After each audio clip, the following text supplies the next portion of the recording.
Shalom Bapak Ibu yang dikasihi Tuhan. Puji syukur kalau malam hari ini kita bisa bertemu kembali untuk merenungkan firman Tuhan di penghujung bulan Juni tahun 2021. Tidak terasa kita sudah melewati pertengahan tahun 2021. Bapak Ibu Saudara yang dikasihi Tuhan, selama bulan Juni kita telah belajar dan mendengarkan tentang tema kasih, ya. Kasih yang mempersatukan, kasih Kristus kepada manusia, kasih Kristus kepada kita. Dan kita sudah banyak mendengar, mungkin sudah beberapa kali kita mendengar khotbah, baik itu renungan, baik itu bacaan kita tentang kasih. Ya. Namun menjadi pertanyaan buat saya dan Bapak Ibu Saudara sekalian, seberapa jauh kita ini mengaplikasikan kasih di dalam kehidupan kita. Saya juga belajar, ya, saya nggak akan tunda-tunda langkahkan kaki kita, ya, walaupun dengan tapak yang kecil-kecil, tapi mari kita belajar menerapkan kasih di dalam kehidupan kita sehari-hari sebagai bukti bahwa kita ini anak-anak Allah, ya, anak-anak Allah. Bapak Ibu Saudara sekalian dikasihi Tuhan, malam hari ini kita akan belajar, ya, kita akan merenungkan firman Tuhan dan salah satu kisah di mana di situ ada aplikasi kasih, gitu ya, aplikasi kasih dari seorang anak Tuhan, gitu ya. Saya pikir seorang anak Tuhan. Pembacaan kita malam hari ini adalah di dalam Markus, ya. Judul kitab firman Tuhan pada malam hari ini saya berikan judul Talitakum. Nah, Talitakum, ya. Kalau Bapak Ibu membaca renungan, membaca bacaan Alkitab harian pada tanggal 17 bulan 6 kalau nggak salah, ya. Saya waktu membaca, saya sangat tertarik dengan satu kata Talitakum, gitu ya. Nah, ini menjadi pertanyaan, wah ini apa artinya ini, ya? Apa artinya ini?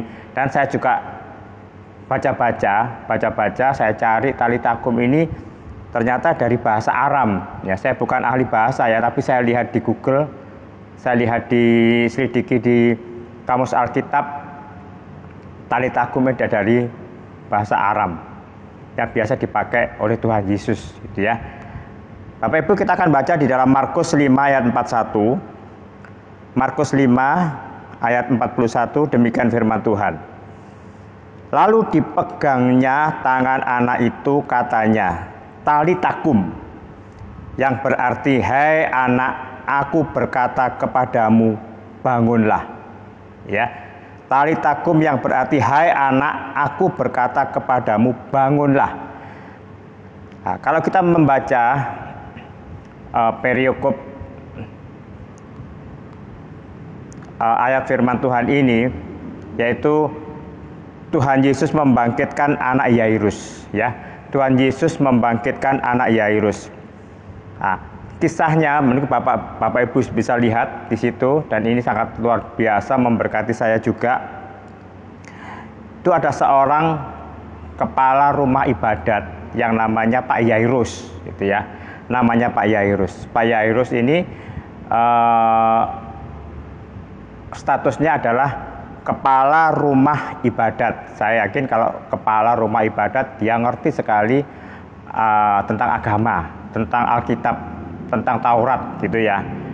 Tetapi kita akan lihat bagaimana kehidupan, bagaimana pengharapan, bagaimana sikap dari Pak Yairus ini kepada Tuhan Yesus, ya.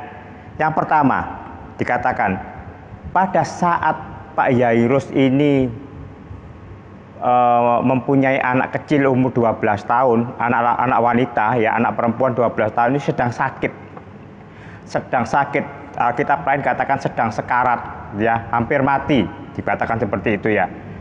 Sebagai seorang ayah, Pak Yairus itu pasti akan mencari jalan, mencari cara supaya anaknya itu cepat sembuh. Saya yakin pasti dia mencari tabib ya, mencari dokter atau mencari obat-obatan yang bisa menyembuhkan anak ini. Tetapi apa yang dilakukan Pak Yairus? Mungkin ini semua sudah gagal. Memang nggak diceritakan di sini. Tetapi dia ingat satu pribadi, guru, yaitu Tuhan Yesus. Apa yang dilakukan? Pada waktu Tuhan Yesus, dikatakan ayat 21, sesudah Yesus menyeberang lagi dengan perahu, orang banyak berbondong-bondong datang lalu mengerumuni dia. Sedang ia berada di tepi danau. 22. Datanglah seorang kepala rumah ibadat yang bernama Yairus. Ketika ia melihat Yesus, tersungkurlah ia di depan kakinya. Pak Yairus yang mempunyai predikat kepala rumah ibadat. Dia itu menerobos orang karena di situ banyak orang yang berbondong-bondong mengikuti Tuhan Yesus. Apa yang dilakukan? Dia tersungkur. Ya, dia tersungkur. Ada referensi lain dia berlutut di kaki Tuhan Yesus. Dikatakan dia memohon dengan sangat. Bapak Ibu, ini adalah karakteristik ya, kalau kita belajar kemarin ya, karakteristik Pak Yairus ini tidak memegahkan diri. Dia itu rendah hati. Oh pasti tahu, ya pastilah dia akan minta tolong ya, minta tolong pasti dia bisa. Kita pun sepertinya bisa seperti itu ya. Tetapi ini adalah satu aplikasi ya yang harus kita contoh, bahwa jabatan, predikat yang melekat di Pak Yairus ini dia tanggalkan semua. Apa yang dia lakukan? Dia tersungkur di kaki Tuhan, dia berlutut di kaki Tuhan, dia memohon. Itu gak sendiri loh, Tuhan Yesus itu banyak orang melihat. Ya banyak orang melihat, tetapi predikat itu ditinggalkan semua. Itu adalah satu aplikasi, ya, aplikasi merendahkan diri, rendah hati, tidak memegahkan diri, tidak sombong, tidak menyombongkan diri.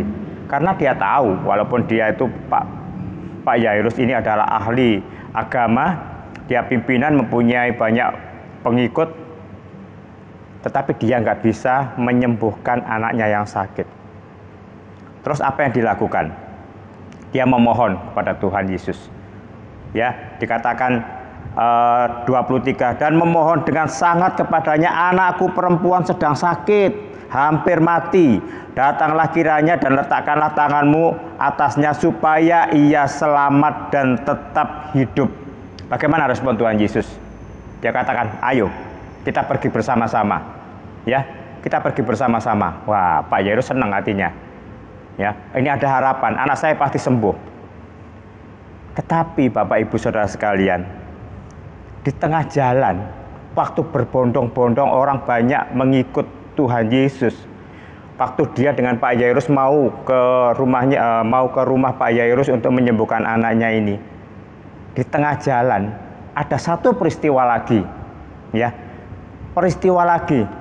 Apa itu? Anak perempuan atau perempuan yang 12 tahun sakit pendarahan. Dia menjamah jubah Tuhan Yesus. Ya. Dia menjamah jubah Tuhan Yesus. Pada waktu Tuhan Yesus ngomong, loh, siapa ya yang megang jubahku itu ya? Siapa yang memegang saya? Kok sepertinya ada kuasa, katakan ada tenaga yang keluar dari tubuhku. Itu ya Tuhan Yesus. Murid-murid ngomong, loh guru, ini loh banyak orang di sini, ya mesti senggol-senggolan mungkin seperti itu ya. Ya kita mesti empet-empetan, soalnya banyak orang. Tetapi Tuhan Yesus kata tidak. Ini pasti ada sesuatu. Ya, di dalam ayat yang ke 25 dikatakan, adalah di situ seorang perempuan yang sudah 12 tahun lamanya menderita pendarahan. Ia telah berulang-ulang diobati oleh berbagai tabib sehingga telah dihabiskannya semua yang ada padanya. Namun sama sekali tidak ada faedahnya, malah sebaliknya keadaan makin memburuk. Ya. Dan ayat 28 dikatakan, sebab katanya asalku jamah saja jubahnya aku akan sembuh. Itu perempuan dikatakan dia punya iman, asalku jamah saja jubahnya aku akan sembuh. Makanya di situ Tuhan katakan di dalam ayat 29 ya, ayat 30. Pada ketika itu juga Yesus mengetahui bahwa ada tenaga yang keluar dari dirinya, lalu ia berpaling di tengah orang banyak dan bertanya, siapa yang menjamah jubahku? Ya, ayo sekarang cepat-cepat Pak Yairus ini kepingin segera Tuhan Yesus itu ke rumahnya, tetapi di tengah jalan itu kepending istilahnya gitu ya, kepending dengan satu peristiwa. Perempuan yang 12 tahun sakit pendarahan, dia menjamah jubah Tuhan Yesus dan Tuhan Yesus merasakan tenaga yang keluar dari tubuhnya, dan saat itu pasti waktunya kepending gitu ya Bapak Ibu ya, terjadi kontak komunikasi. Tuhan Yesus katakan siapa ya ini ya gitu ya, sampai si perempuan yang sakit ini dia takut gitu ya, takut. Tetapi dia memberikan diri, dia katakan saya yang memegang. Ya, Tuhan Yesus katakan, pulanglah dengan selamat, penyakitmu sudah disembuhkan. Ya, ini yang kedua berarti apa? Pak Yairus ini tidak mementingkan diri sendiri, gitu ya. Pak Yairus tidak mementingkan diri sendiri. Kalau toh Pak Yairus ini nggak sabaran ya, itu sabar juga bisa, tidak mementingkan diri sendiri juga bisa. Coba kalau nggak sabar, pasti sudah nggak perlu diperhitungkan, nggak perlu diurus masalah itu. Tetapi dia sabar, ya, dia tidak mementingkan, dia ngikut. Dan kedua, Pak Yairus ini melihat, oh ternyata gampang sekali ya Tuhan Yesus menyembuhkan orang sakit. Dia punya harapan, pasti anakku sembuh, pasti anakku waras, pasti anakku bisa ditolong, ya. Tetapi setelah ada komunikasi antara perempuan dengan Tuhan Yesus ini ya, perempuan yang sakit pendarahan dengan Tuhan Yesus, belum selesai, ada seorang rombongan datang, keluarga dari Pak Yairus, ya. Di dalam ayat 35. Ketika Yesus masih berbicara, ya, datanglah orang dari keluarga kepala rumah ibadat itu dan berkata, anakmu sudah mati. Apa perlu lagi engkau menyusah-nyusahkan guru? Pak Yairus sudah punya pengharapan. Oh, gampang sekali ya Tuhan Yesus menyembuhkan. Ini 12 tahun pendarahan, dipegang jubahnya aja sudah sembuh, ya. Tetapi apa kenyataannya? Ada seorang kerabat keluarga Pak Yairus ini datang, katakan anakmu sudah mati. Berita yang sangat menyedihkan Pak Yairus. Kalau sakit bisa sembuh, kalau susah bisa gembira, kalau miskin bisa kaya. Tetapi kalau sudah mati, habis, ya habis. Inilah kadang-kadang yang ada dalam kehidupan kita Bapak Ibu ya. Apa yang kadang-kadang yang kita harapkan tidak sesuai, apa yang kita inginkan tidak sesuai dengan harapan kita. Ya, kita sudah merendahkan diri, itu ya contohnya ya. Kita sudah melayani, kita sudah sabar, kita sudah tidak mementingkan diri sendiri. Tetapi ujung-ujungnya seperti Pak Yairus ini, anaknya mati. Ya, anaknya mati. Tapi apa perkataan Tuhan Yesus? Ya, di dalam ayat yang ke-36, perhatikan Bapak Ibu, 36 ini boleh menguatkan kita, menguatkan Bapak Ibu dan saudara sekalian. Tetapi Yesus tidak menghiraukan perkataan mereka dan berkata kepada kepala rumah ibadat, jangan takut, percaya saja. Ya, pada saat mungkin Pak Yairus gelisah, ya, Pak Yairus sudah putus asa. Loh, mati loh ini ya. Keluarga itu mati, berarti bukan satu keluarga aja, tetapi beberapa keluarga menyaksikan nyatanya itu sudah mati. Ya. Tetapi Tuhan Yesus katakan apa? Jangan takut, percaya saja. Bapak Ibu, ini kalau kita pegang firman Tuhan ini, kita pegang perkataan Tuhan ini, mungkin kondisi ini tidak menguntungkan kita. Kondisi ini sepertinya itu sudah mepet kita gitu ya. Kita nggak ada jalan keluar lagi. Tetapi ingat perkataan Tuhan Yesus. Jangan takut, percaya saja. Ya. Kita lanjutkan. Di dalam ayat yang ke-38. Mereka tiba di rumah kepala rumah ibadat dan di sana dilihatnya orang-orang ribut, menangis dan meratap dengan suara nyaring. 39, sesudah ia masuk, ia berkata kepada orang-orang itu, ya, pada waktu Tuhan Yesus masuk, dia berkata kepada orang-orang itu, mengapa kamu ribut dan menangis? Anak ini tidak mati, tetapi tidur. Coba, ini yang kadang-kadang ada di benak kita, ya, di benak kita. Tetapi mereka menertawakan dia. Maka diusirnya semua orang itu, lalu dibawanya ayah dan ibu anak itu, dan mereka bersama-sama dengan dia masuk ke kamar anak itu. Memang logika kenyataan itu nyata-nyata, gitu loh. Nyata-nyata sudah mati. Pandangan kita ini sudah mati, sudah habis, sudah nggak ada jalan keluar lagi. Tetapi bagaimana cara pandang Tuhan Yesus? Ya, cara pandang kita dengan cara pandang Dia, Allah yang berkuasa, itu sangat-sangat beda. Memang Bapak Ibu, kita tahu adalah kenyataan. Loh, nyatanya seperti itu kok. Nyatanya seperti ini. Sudah nggak bisa apa-apa lagi. Tetapi Tuhan katakan, anak ini tidak mati, anak ini tidur. Mereka menertawakan. Seringkali kan seperti itu ya. Menertawakan ini bisa juga mengejek. Menertawakan ini bisa juga berarti kita ini nggak percaya. Ya, kita ini nggak percaya. Nggak mungkin gitu loh ya. Nggak mungkin. Sudah nggak mungkin. Nggak ada harapan lagi. Itu menurut manusia. Tetapi menurut Allah beda. Makanya Tuhan katakan dia mengusir orang-orang itu. Dia sama orang tuanya masuk ke dalam kamar anak itu. 41. Ini ayat yang luar biasa. Lalu dipegangnya tangan anak itu, katanya talitakum, yang berarti hai anakku, hai anak, aku berkata kepadamu, bangunlah.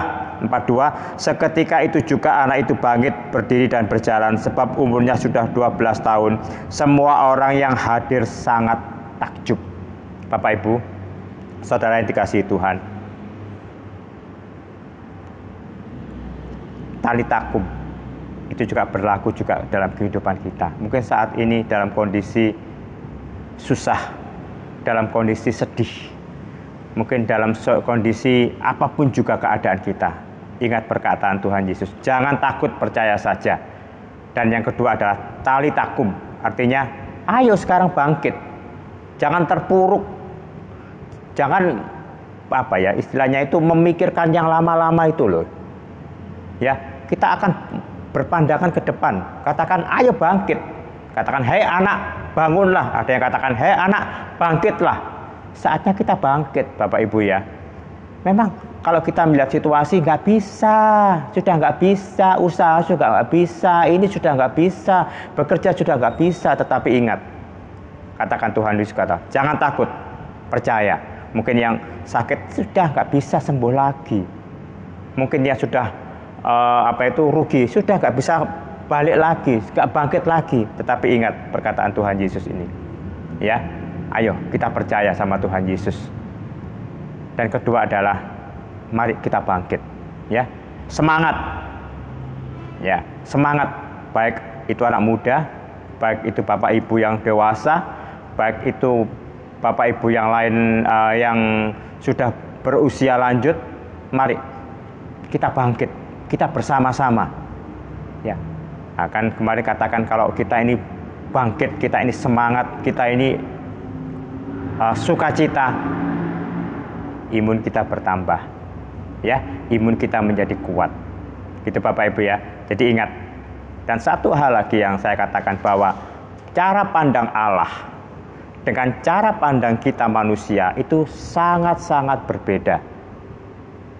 Makanya jangan sampai kita bilang nggak ada, sudah habis, sudah nggak ada waktu, sudah nggak bisa lagi bangkit, sudah nggak bisa lagi apa-apa lagi saya, sudah nggak ada jalan lagi. Pujian katakan masih ada jalan, ya. Tuhan bisa membuka jalan buat kita, walaupun kita terjepit, walaupun kita terpepet, kita nempel ke tembok. Tapi ingat, cara pandang kita dengan cara pandang Allah berbeda. Puji nama Tuhan. Jadi Bapak Ibu, mari malam hari ini kita akan bersama-sama belajar, ya. Tetap kita sabar menantikan janji Tuhan, pertolongan Tuhan. Kita tidak mementingkan diri sendiri, ya. Pak Yerus tidak mementingkan sendiri. Dia merendahkan diri, ya. Dan dia berharap kepada Tuhan Yesus. Dia nggak, kalau saya lihat di referensi yang lain, dia nggak komentar, dia nggak bersungut-sungut, dia nggak marah karena anaknya mati, enggak. Tetapi dia tahu satu pribadi ini adalah pribadi yang luar biasa, yaitu Tuhan Yesus Kristus. Mari sekarang Bapak Ibu, apapun yang terjadi buat kehidupan kita, mari bangkit, mari bangun, ya. Talitakum. Tuhan Yesus memberkati. Kita akan berdoa untuk bangsa dan negara kita, tetap kita nggak henti-hentinya berdoa untuk bangsa ini, supaya bangsa ini kembali pulih seperti sedia kala.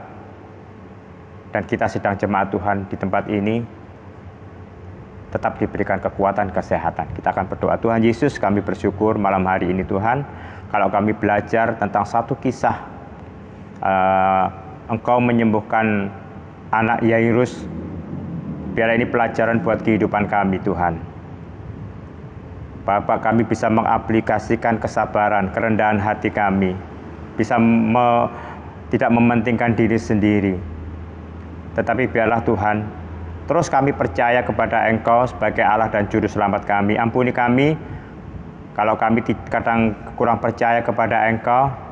Ampuni kami Tuhan, kadangkala kami masih takut, kadangkala kami masih khawatir, kadangkala kami masih bimbang Tuhan. Tetapi pada malam hari ini firman-Mu juga mengatakan bahwa jangan takut, percaya saja. Biarlah ini menjadi pegangan buat kehidupan kami. Dan Kau juga mengatakan Tuhan talitakum, yang artinya kami harus bangkit, kami harus bangun, kami tidak terpuruk dengan persoalan-persoalan kami yang lama, tetapi kami akan kami akan menghadapi masa depan ini bersama-sama dengan Engkau Tuhan. Terima kasih Tuhan Yesus, berkati seluruh jemaat-Mu di GPS Mojo Agung ini tanpa terkecuali Tuhan, mulai anak-anak, remaja, pemuda, dewasa, juga yang sudah usia lanjut, kami serahkan semua di dalam tangan kuasa-Mu. Kiranya perlindungan, kekuatan, damai sejahtera yang daripada Engkau curahkan buat seluruh sidang jemaat-Mu di tempat ini Tuhan, menjadi sidang jemaat yang sehat, menjadi sidang jemaat yang bertumbuh, menjadi sidang jemaat yang boleh membawa kemuliaan bagi nama-Mu. Demikian juga kami berdoa malam hari ini buat bangsa dan negara kami Indonesia yang saat ini masih menghadapi pandemi COVID-19. Tuhan Yesus, Engkau lebih tahu dari kami manusia. Kami tidak akan mereka-reka, kami tidak akan mencari-cari kesalahan Tuhan, tetapi biarlah Engkau bekerja atas bangsa dan negara kami ini Tuhan. Dan tugas kami menjadi warga di tempat ini adalah menjaga kesehatan kami, menjaga hidup kami ini dengan protokol kesehatan yang telah dicanangkan oleh pemerintah kami. Terima kasih Tuhan Yesus, terima kasih Engkau akan lindungi kami dari penyakit menular COVID-19 ini Tuhan. Dan biarlah Tuhan Kau berikan juga hikmat marifat kepada para pemimpin kami, dari presiden, wakil presiden, dan seluruh staf sampai ke tingkat daerah. Kiranya untuk mengatasi pandemi ini berikan hikmat marifat yang daripada Engkau Tuhan.